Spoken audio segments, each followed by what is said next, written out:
guys think of the theater? Was that line? Oh, I can't see a thing. What about you? I can see you. Yeah, I can see you. Right here is that you can't see anything. No. You know? Probably a good thing. Well, first of all, Paul, thank you for joining us. Oh, why, you coming in car? No, my pleasure. Thanks for having me. So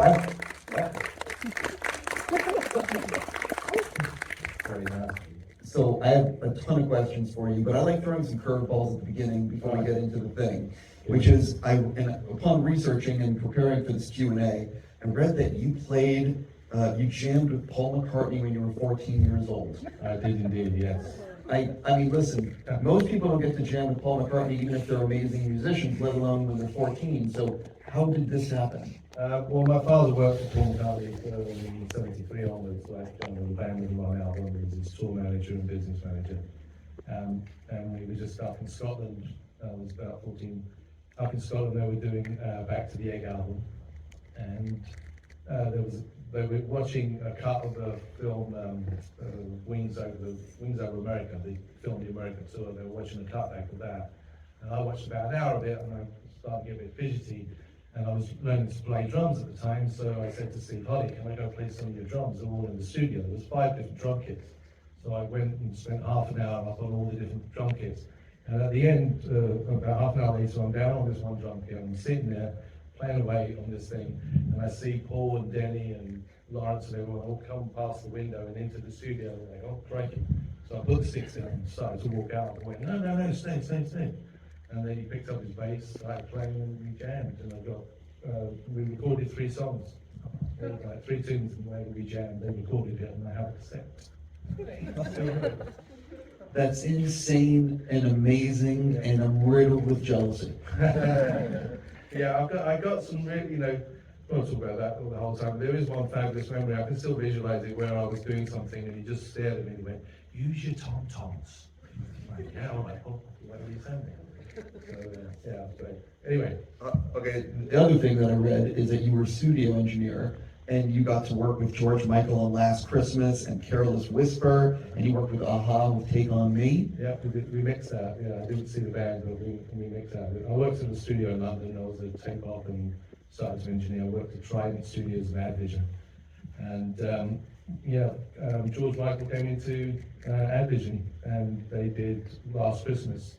He had the Lin drum programmed and some stuff already recorded, which we transferred, and then they did that. He liked the microphone that we had. There was a specific Sony microphone we used, and he really loved that. So he came back to do Careless Whisper. And I think they mixed it at our studios, and but we did the recording at Aviation. You directed 2 episodes a few years ago of a UFO show. Correct, yes. And so I'm curious, as someone who has obviously studied UFOs and making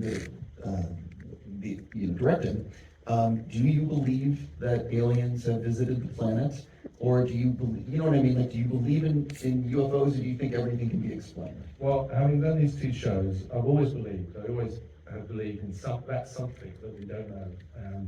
You want to wish that interplanetary, like Star Trek, even fly from place to place. You want to wish that's possible, so you have that desire for that to be true. But people have seen them. My wife has had 2 experiences where she's like things you cannot explain.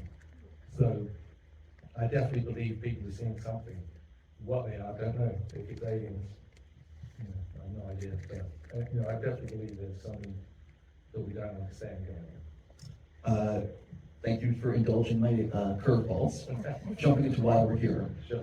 So talk a little bit about how this, and a little generic, but how did this project happen? Was it something that, give us some background? Well, I think the project was the brainchild of Rod Stone and Greg Waldridge, boss Greg Waldridge, who's in the film. Rod was one of the producers of the film as well. They had made a film together in 1990, 1991 called Blue Angels Around America. And that followed the Blue Angels through they went to Russia and everything, they did this whole thing. And Boss and Rod had stayed friends the whole time since. So they wanted to make a film about the 75th anniversary of the Blue Angels. So they started pitching this about 4 or 5 years ago, trying to get together. They hooked up with Glen Powell, who then hooked up with JJ and Bad Robot, and they were working with Glen and Sean Sutter Road. So they all got together, and then we had just done that UFO show, and this opportunity came about, and, probably sitting in the right seat at the right time. And they was like, well, hey, do you want to do this? So I was like, I think so, yes. I couldn't believe though to have an opportunity like this. I didn't really feel like it was, I was surprised they went for me. I'm not probably most people's first choice. You would have thought for a big action movie. Although, the films I have worked on, like Formula One and Riding Giants and things like that, they were definitely big action films in their own right. But the opportunity to do this, and then to the year that followed, it was very quick. It was like August, do you want to do it? Yes. September we're meeting, and October we met them again, and then January off to El Centro, and we're doing it, and it was incredible to be able to start. I'm just thinking about how quick that is. What kind of crew, I know you obviously had a lot of people working on this film, but what was the crew like? How many people did you actually have for the year that you were embedded, essentially? Well, we had at least 1 or 2 camera people. I would always prefer to have 2, for the shoot, so we could have someone with a handheld device and someone with sticks, because there's just so much to cover. And the crucial thing about it is that we don't get to tell them, hey, can you shoot that again? Can you go back and do that one more time? You just get them in the day when they're doing their walk down, when they're doing their briefs, their debriefs, or any action that's happening. It's just in the moment. So you get one shot at it every day. So you've just got your few days. So you want to hope the weather's the same. At least they do everything at the same time every day. So if you're going to shoot, okay, we'll do the walk down here. We can get it from 3 or 4 different angles. But hopefully the weather's the same. So it will all cut at the same time in a good fashion for us. So those are some of the hindrances. But we had 2 camera people. Obviously, then you've got the camera team as well, who focus and everything, prepare the cameras. You've got your sound department, which is 1 person, the sound producer in the field. So there was about 6 of us at least. But if we were on big days where we have 2, 3, or 4 cameras because we wanted to get big show important moments, so then we might be a crew of about 10. That's in the field, rocking during the shoots.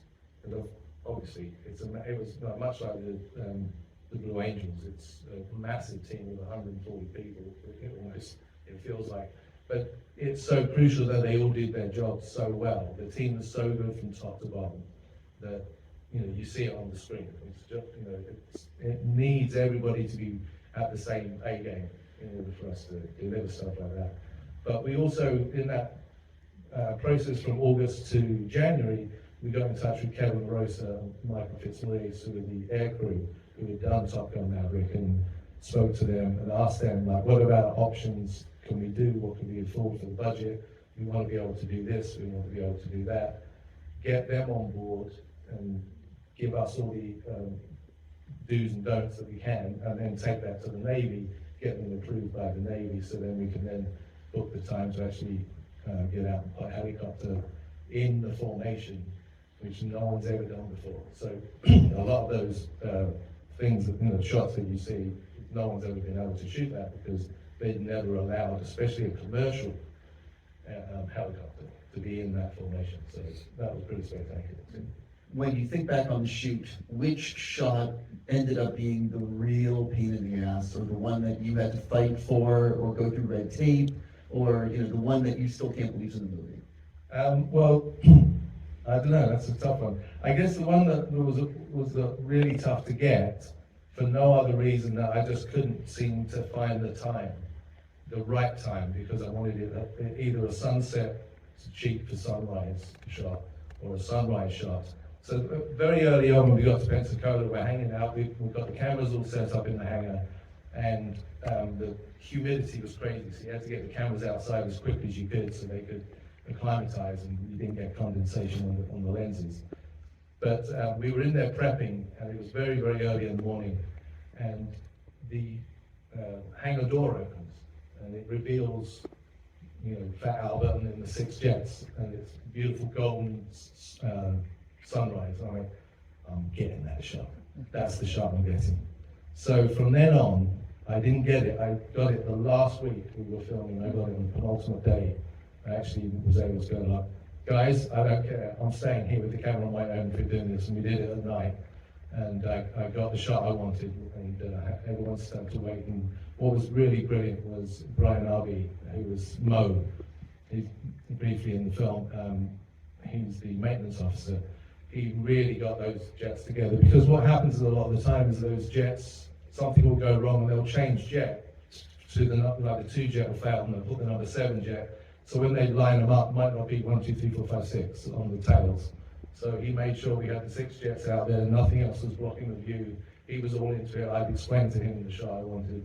He was really helpful in getting that, and I was really, not unnecessary, but it was a very difficult shot to get just for timing, because we were so, our schedule was so tight all the time. We never, we always had shots on the shot list that we didn't get done every time. So adding this shot to the list was always difficult for people to get, but anyway, we got it.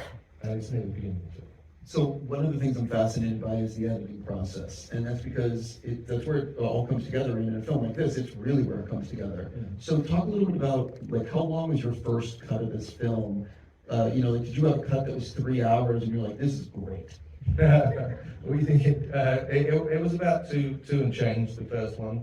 I think what was, and it was great. We have a brilliant editing team that cut this. I just was, so pleased to work with these guys. They're both American cinema editors themselves, and it was. I left it in their hands to start with, because I was so close to the footage, and there were certain things I wanted to do that I could. Those shots I want to get in there, I can get them in later.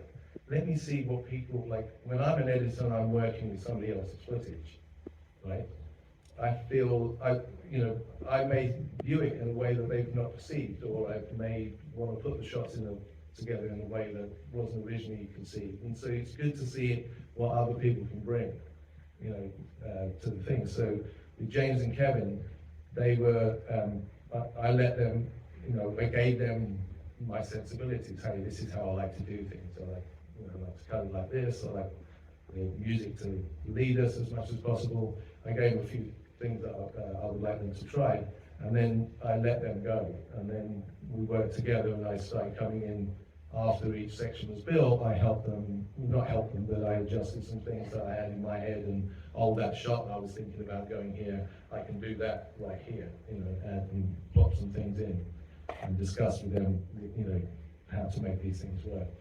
So it was quite a process, because there's so much going on. And what happens when you watch the long cut, while it's interesting and exciting and everything, there's a routine happening here every day, the same routine.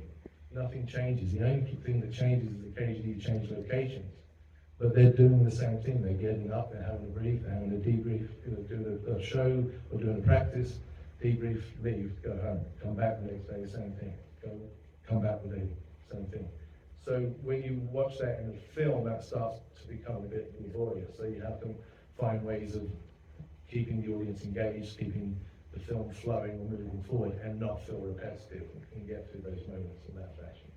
So the edit was a little tricky, finding the right things to cut out, and very difficult cutting things out that really didn't want to cut out. That's what I wanted to ask you about. What was the storyline or the thing that you had that you were like, oh, I can't believe I'm gonna have to get rid of this, but it just doesn't serve it. You just have to get rid of it. I think there was more getting more of the voices in of the sections we had of the enlisted folks, so not the pilots. A little bit more of their stories. When we tracked off, it was hard. You kind of were setting up a few too many storylines to track, and it was getting off the point of what was making it easy to flow. It suddenly stopped flowing for a minute, and then when you got back to the jets and everything, it was flowing again better. So we had to cut some of those scenes out, which is a real shame. There's a great thing. The crew chief for the boss, he's a DJ, and he would put, so when they got to El Centro the first time, room 19 he was in, and he put all these coloured lights up, he started playing Japanese tunes, and everyone's hearing the music. Hey, what's going on? It's in Kevin's room. So they all go over to Kevin's room and they have a little party starts. And so then next night, room 19, everybody. So they all went to room 19. Then on the road, they get to the first hotel and he gets given room 19. So like, guess we're partying tonight. And so we had all this footage of them just having a real fun time. And you could always see his hotel room from the street. If you walk past the hotel room, it's like there's one room that's of coloured lights going on all the time, 24/7. He just had them going on all the time. That's Kevin's room. So that was a shame that I couldn't include that. And he had a single out that year. He made a song about COVID, and he sings it like the a cappella version right there at the end. That's what he's doing in front of the lads on the last day. But yeah, that was a shame that we couldn't get some of that stuff. A couple of the other people got married. One of the pilots had a baby. I wanted to get a bit more of those things in, but again, it wasn't a real fit for it with everything else we were doing. When you were shooting and editing, was there anything that was off limits? Was there, before you started shooting, did the Navy say, you can do this till this point, or was it? No, I think the key was there were times when we were shooting, the jets would, one of the jets would have a problem in the air, so it would land, and there'd only be 5 in the formation. And they didn't want us to use any of those shots with the formation. That happened on one of the helicopter days, and we were at 10,000 feet, so we shot day 1 at 5,000 and day 2 at 10,000, so we could get the 2 different perspectives. And sadly, number 4 jet had an issue and dropped out for about 6 of the maneuvers. So we lost some of the really good stuff of the diamond coming over it. We have a great shot in the 3, but we couldn't use it. So we considered CGI-ing in the 4 like that. Didn't want to do that. And then there was, of course, there were certain moments where, like, when you got a day full of repetition, when something unrepetitive happens, like someone's in trouble, or like hit the cameras wrong, it's like, no, you can't.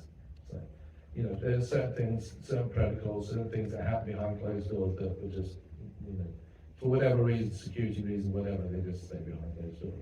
Yeah, I mean, this is, I can understand their perspective. They want to put out the best the best version, but there's also that element of, well, this is really happening. Yeah, no, and I think one of the most fun things that I experienced was in the first weeks in El Centro. So Fat Albert, you saw the jet Fat Albert, which is the big C-130. They have a little doll on the front of the plane, which we had to paint out actually for the film. But it's a little Hawaiian motif. So whenever they get on the road, when they get to the first night, they find a nice location. They all go and dress in Hawaiian shirts, and they all go out to the bar, and they just have a whole night together with the crew. Hey, first night on the road, here we go. At every location on the Thursday night, but it's called Burt Night. So the first time I was in El Centro, it's essentially they're on the road, so it was a Thursday night, Burt Night. I walked into the bar, they're all dressed in Hawaiian shirts. I'm like, is this what sailors wear when they're not? Is this fashion? Okay. All right, fair enough. So, and then I found out what it was. And then what happens is, let me take my coin out here. Oops, excuse my phone. I have this fabulous coin that I was given to by Boss Kesselring. And he flew this in his jet while he was up there during his last week. This was in his jet with him. And then he got one for a lot of us in the crew and gave us one. But your Blue Angels coin is supposed to have on you all the time, right? It's taboo to not have it. So what will happen in a bar is they'll start tapping. Someone will just start doing that. And everyone has to get their coin out and do it. And if you don't have your coin, you have to do a forfeit. Now, the forfeit usually in most of the times involves buying everybody a round of drinks. And if everybody has their coin, whoever started it, they have to do the forfeit. So it's so I saw this moment happen, and I was just like, oh, gotta shoot this. Wouldn't let me shoot it. Couldn't shoot it. You know, like all the time. There was one time we were in there with the cameras doing something else, and it started, and I was just like, Jess, I'm on. Like, great, and somebody came and went, no, shut down, cameras are here, don't. So stopped it, and then came back and said, oh, you can do it afterwards. Not happening. So that was a shame that we didn't capture that, because that was just a real nice camaraderie moment thing that they do when they're on the road, and also showing, you know, the importance of, you know, of the coins and these sort of little routines and things that have gone on for years and years. It's really fantastic. Yeah, I apologize. They're not called challenge coins. What's the term? Does anyone know? What got me there? I should know this. Oh, okay. Yeah. I wasn't sure. I guess it was. Yeah, off base. When you looked at the shooting schedule, what day did you have circled in terms of I cannot wait to film this? And was there anything circled in terms of how the F are we going to film this? There was like how are we going to. What I was worried about was putting the cameras on the floor, looking up all the time, because that's the view we all get if we go to the show. So I wanted to get the cameras higher as much as we could. You know, then when can we do the helicopter? You know, how can we do the helicopter? Will we get to do the helicopter? So once we knew when we were going to do that, that was the shoot I was looking forward to most. And then the pylon shoot was another thing, because to attach a Venice camera to the wing of one of the planes or to the undercarriage of the plane, you have to have the right equipment. It fits on where the missiles would attach. So that has to be machined and engineered and approved by the Navy upstairs, you know, 10 levels and everything. So in order, we would never have had the time or the budget to be able to meet that schedule.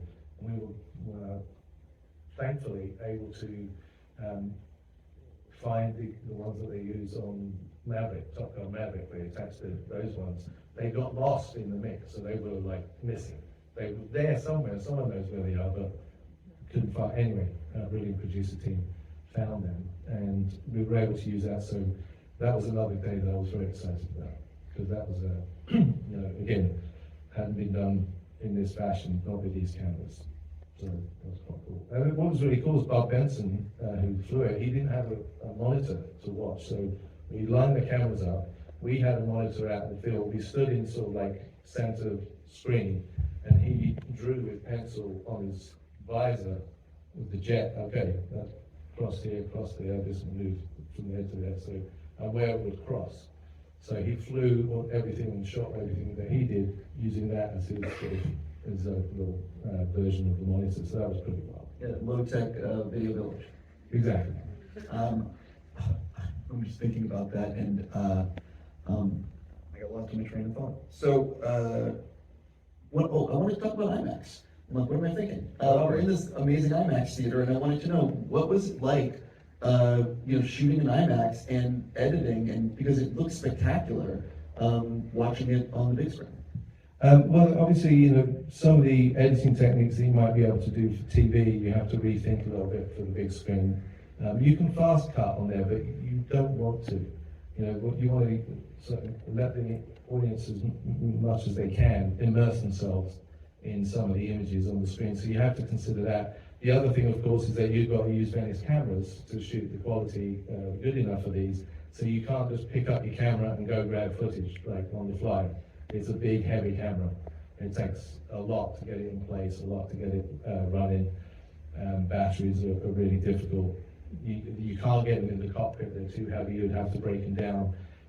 We weren't able to do what they could do in Top Gun because they had front seat, back seats, and they could find a place for it.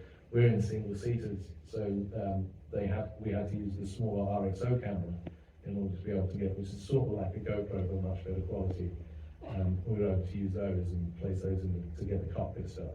But the Venice camera did, is cumbersome, so it did create some issues. And even the handheld stuff, Mike Fitzmaurice is strong as an ox man, but you watch him walking around trying to track all the stuff, and he was struggling. It's a difficult thing to carry, and he would, he'd have it on his shoulders or be doing it for like 30 minutes. Insane workout in Pensacola with crazy humidity as well. So, you're just bucketing sweat. It was, the crew were incredible. What do you think would surprise fans in this theater to learn about the making of the film that they might not know? What would surprise them? I don't really Another know. curveball question. Yeah, and pretty much. I don't know. Surprise them. I mean, I guess getting what you get to see really is just being able to watch this, be that close. You guys have now seen it. To be in the cockpit with them, to be have the perception of like a jet plane right over your head. One of the wings 12 in, you could touch it if you were sitting in that cockpit. And those sort of angles, that being in a place you've never been before, and seeing a jet come at you at full speed, almost speed of sound, that flies right overhead from the pier. That stuff that's just exhilarating. I don't know if it's so much a surprise, but hopefully the film fulfills the exhilaration and captures the essence and the beauty and the dedication to perfection that the Blue Angels is all about. That's really what we really wanted to get at the end of the day. I mean, these guys were just so incredible to be around, so inspiring to be around. I was inspired to be on the base. I'm a rebel. You tell me to slow down, I'm speeding up. You tell me to be quiet, I'm getting louder. I don't respond to authority or telling me what to do at all. I was completely and utterly taken in by the Army base and the attitude to everybody on the base. That completely grabbed me emotionally. I was really moved, as I say. So hopefully, all of that hopefully is in the film, and you get a bit of that. One of the fun moments is that shot where when they're doing the sneak pass and the jet comes over us, over the camera. We were on the pier, so that goes 50 feet off the ground and sneaks past the audience at just under the speed of sound, so it doesn't break the windows. And it was coming right at us. We were on the pier with by the yellow flag where it's like its marker is, and it's just coming right, and we're 25 feet off the ocean, so it's now 25 feet from us. And you're just staring this thing down as it, it's a dot, and suddenly it's huge, and suddenly, you're getting squashed by the air. And Mike, who was shooting the first day, he's like, I was videoing it with my phone, and he turns around and goes, "That was cool." And the next day we did it with Destin, who's one of the local crew, a company called Glen, who were fantastic. The whole team, the support team that we got from them was just unbelievable. So poor Destin's on it the next day, and he's not so seasoned. Mike Fitzmaurice has done Batman and a whole bunch of movies like that where there's lots of explosions and stuff going on, and he's in the middle of car chases. Destin's face, after it went by and I got his face, he's just like,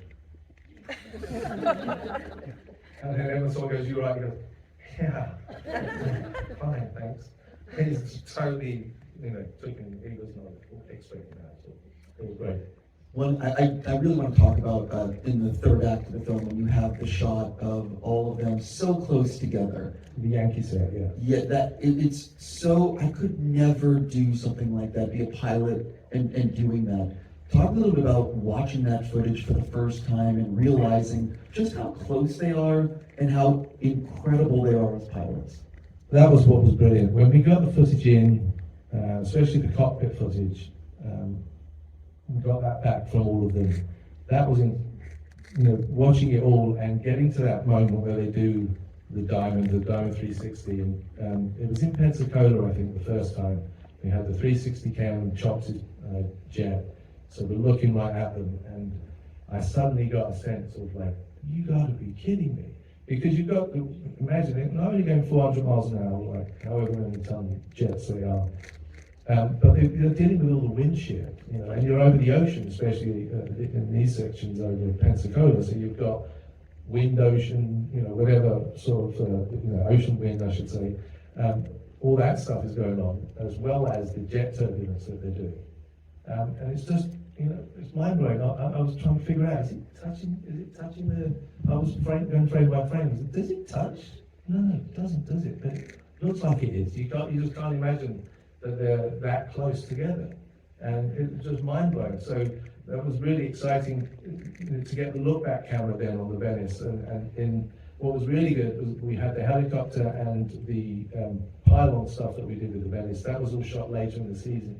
So they were doing the Diamond 360. They were at the Yankee set by now. So we were able to get all that with those cameras as well.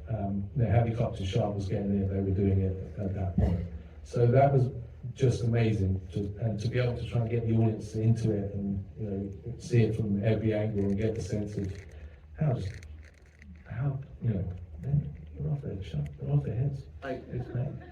It's honestly so impressive. Yeah, but it makes you feel good. These guys are out there protecting us when they're not flying for the Blue Angels. They're back in the Navy. They're the ones that are out there protecting the country. So we're in good hands. 100%. Yeah. I like that. Before I run out of time with you, which is we're almost out of time, you edited, I believe, a upcoming Jim Henson documentary.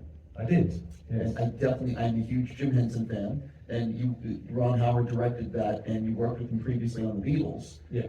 So talk a little bit about what this doc is about and why you wanted to be involved.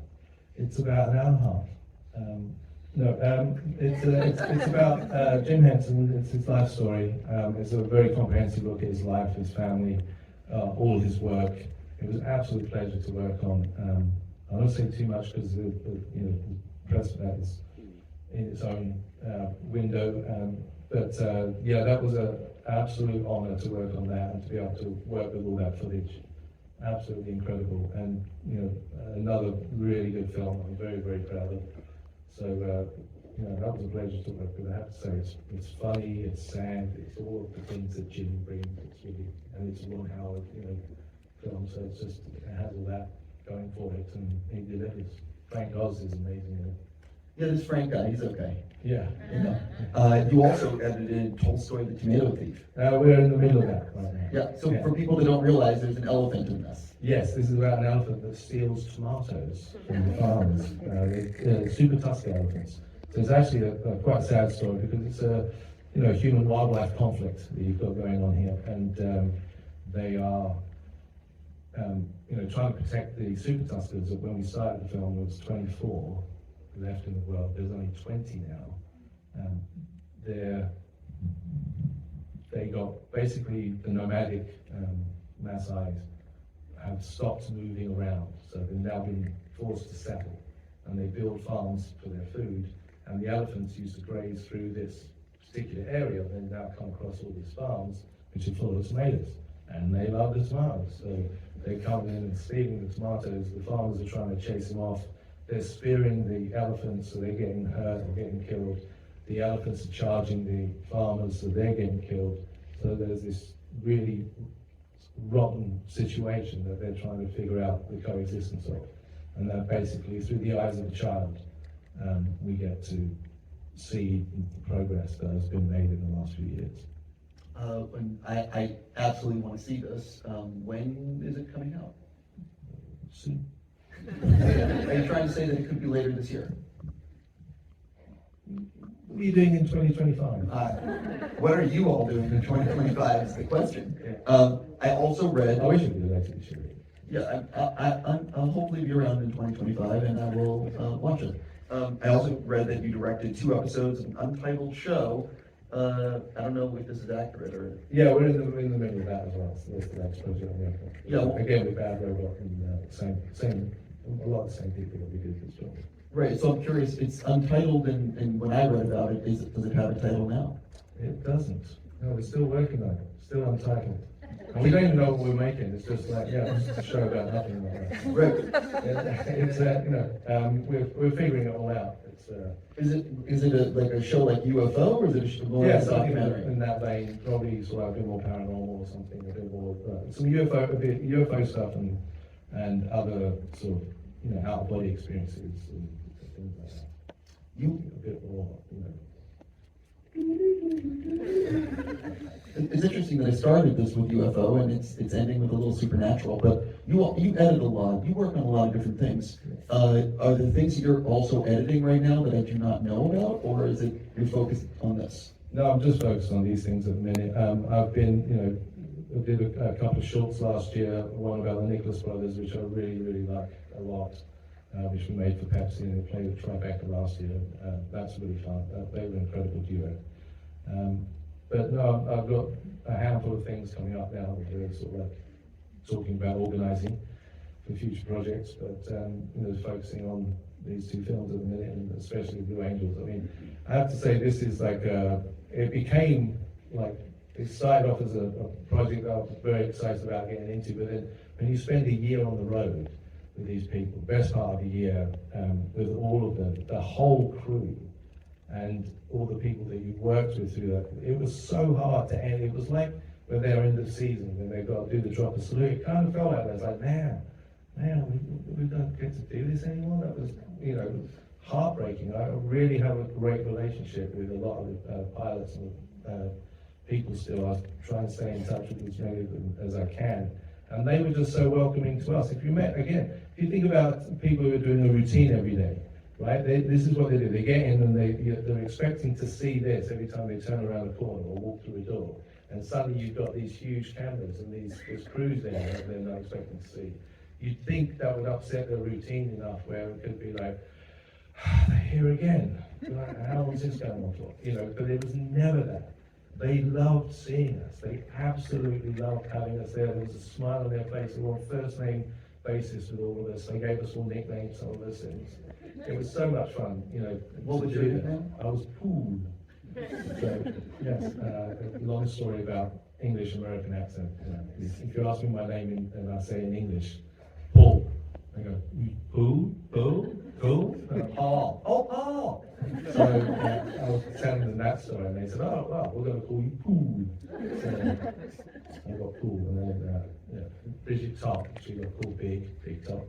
And Jessica's got called Boots, because she always wears big boots. So there was that kind of thing going on, kind of funny.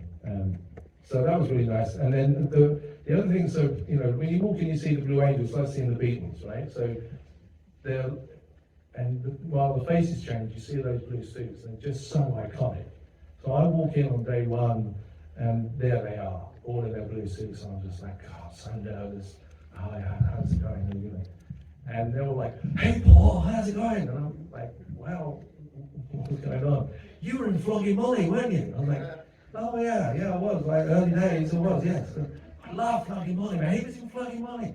So they had this sort of like fanboy thing for me, and I was like, no, I'm fanboying for you. You can't fanboy me. I'm totally confused. But that really got us in a very relaxed situation very early on, which just snowballed. Everybody got on with each other so well, and that was the most important thing, and the thing we really had to do in order to be able to make this film. As they say in the movie, right? It's all about trust. They have to trust each other to be able to fly that close to each other. Everybody has to be able to trust everyone doing their job. They get in the planes, they don't check them, they just turn them on and go because they trust everybody. That's the same with them and us. For them to be able to talk to us, to allow us to shoot the things we wanted to do, we had to gain their trust. And that took a while for us from what we were able to do at the beginning to what we were able to do and ask for at the end. We embedded with them so much. We went out to dinner with them. I played darts with Chomps every chance I got. We were playing darts. I never won one game. He was like, oh, I can kind of play. I was like, oh, really? You can kind of play? We're not betting money. But it was fantastic. We went out with Alison's house and Cheese, went to their place, found out that when they were pregnant, Chewy makes the best steaks. Oh my God. It's got one of those green egg things. He makes the best food. He was fantastic. So we got to hang with their families, we got to hang out with them a lot, and that was really a big part of what made us be able to get so much of this footage, was that they really did trust the process. They trusted what we were doing, and that they knew they were in good hands with us, that we had everybody's best interests at heart. So that was a wonderful thing, and something I'll always take with me, that they gave us that trust. Ladies and gentlemen, on May 17th, the Blue Angels will be in IMAX theaters for 1 week exclusively before being on Prime Video. If you happen to be on social media and you enjoyed the movie, please spread the word. And outside of that, ladies and gentlemen, Paul Crowder. Thank you very much. Enjoy the film. Thank you. Thank you all so much for coming out tonight, and have a fantastic night and safe driving. Thank you.